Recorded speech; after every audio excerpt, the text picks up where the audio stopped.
He's half man, half woman. It's Gary. I wanna hip you to the T.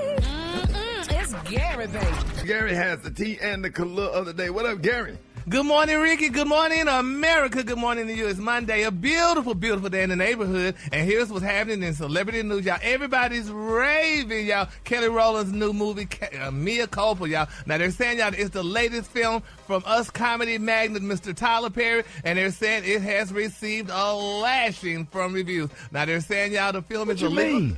Baby, they say the film is a legal thriller, follows a criminal defense attorney, Miss Kelly Rowland plays that part, who agrees, y'all, to represent an artist by the name of Trevante Rose, that's who that person is, accused of murdering his girlfriend. Now, they say Perry wrote, directed, and produced this film, which started streaming, honey, on Netflix earlier this week, y'all. Now, they're saying alongside Roland and Rose, Mia Culpa also stars Nick Sagar and Sean Sagar, Ron Rico, Lee, and so many other people in the movie and stuff. And the reviews, y'all, have been damning, honey, with Mia Culpa earning a low, rotten score of just 17%, honey, on the review aggregator. I heard it was good, though, Gary. Yes, some people, a lot of people I saw on Facebook said that the movie was great. Seemed to love it.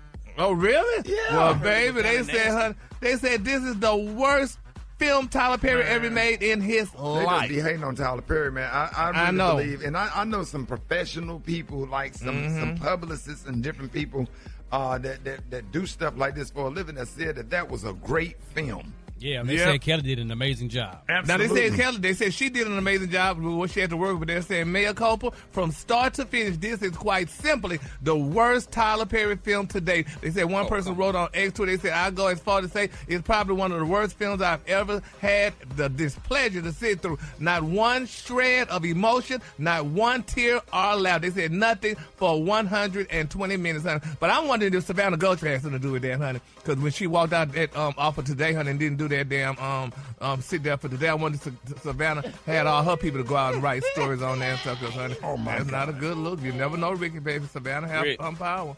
Yeah. Kelly Rowland is officially top 3 at this point. Oh, yeah. That's all I'm going to say. Yeah, she top She 3. top She 3. ain't making no movies. Yeah, exactly, Top honey. 3. Beautiful girl, but like I said, I just think it was, you know how sometimes people try to blackball you and stuff and try to do that, honey, because Kelly is amazing. She did great in it, honey. But people, you know, the mixed feelings and stuff, but people saying that it was good, then some saying it was bad, but nevertheless, I think she did a good job. So Kelly, continue making movies, honey, and do what you got to do, and let Tyler continue to write, direct, and produce them, honey. There you have it. All right, moving on in other celebrity news, y'all. People still, you know, if you watch the Wendy Williams documentary this weekend, honey, it was very sad and depressing. Ricky, I shedded tears, honey, because, you know, I love Wendy dearly, and what she had to go through and what she's going through, honey, is just a sad situation. I almost kind of looked at some of the stuff and kind of put myself in it, because I know when I had my breakdown and I was going through, you know, stuff like she did, not knowing who people were and just talking out of my head and stuff, honey, it just brought back that memory. But one of the touching parts of the documentary was when Black China went to visit her. You know, and people said that, you know, Wendy did people this way, she did people that way. But Black China said Wendy helped her out a lot. She said she helped her, you know, become the person that she really is. And, you know, people, you know, wonder how in the hell they could be friends. She said, but when they first met, they just became friends, you know, even though Wendy had said, you know, when she was describing Black China to people, she was saying that, you know, she's one off the pole or whatever. But that didn't bother Black China. She still became her friend, and she still communicates with her today. And, it was just a very interesting documentary, honey. I mean, and I still say this today. This is just me saying, Wendy Williams was doing well until she found out her husband had that damn outside baby. I agree with that. She was doing well. What'd you say, Brad? That's what it seemed like. Yes, because Wendy, and I feel this too. You know, they say we all got something lying dormant in us, like, you know, they say we all got the chicken pox walking around in us and stuff until that virus hit and it come out or whatever. I felt that Wendy had all these illnesses, they were just lying dormant in her. When she found out about that husband, it just brought everything out.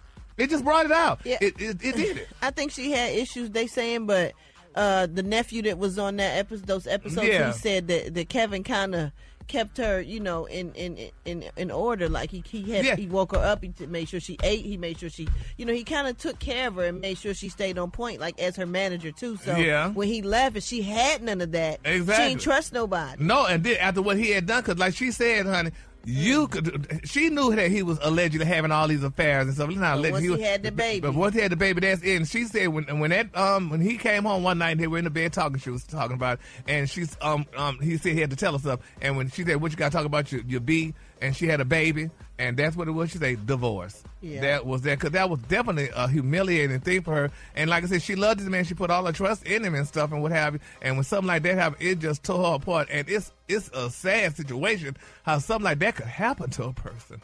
You know? Yeah. Yes, but anyway. It's sad. It's sad. Yeah. But, it's sad to see her like that. Yeah, and I mean, you know, the Graves' disease, the lymphedema, I mean, all of the mental issues. The heartbreak and the disrespect. Heartbreak.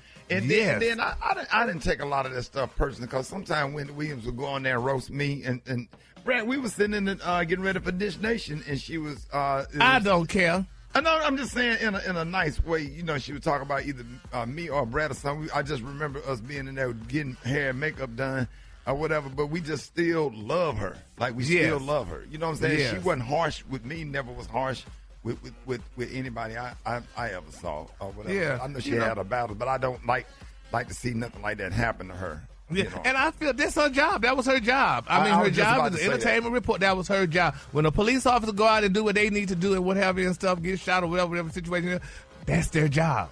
So this was her job. So she just did her job. So, but anyway, I mean, my empathy goes out to her, and, you know, it would be nice that she would get well. Really love. We know you really love. You did not miss that show. Like you would tell, you would run out of a room. Run, honey. I want to go watch her every day, honey. We was waiting to do makeup, and so, like you said, for Dish Nation, whatever, I had to watch Wendy when it was such a good show, and I hated that it's off the air, but I wish her well, hopefully and prayerfully, you know, that she gets well, you know, and get back to herself, because she definitely, Ricky, wants to be back on TV. That's all she talked about, honey, was getting back on TV and what have you and stuff. And right now, honey, that's just not, you know, don't look like that's part of the forecast, but we just keep her lifted up in prayer.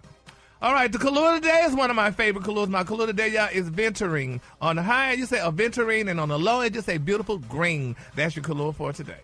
That's a beautiful color. Y'all give it up for Gary with the T.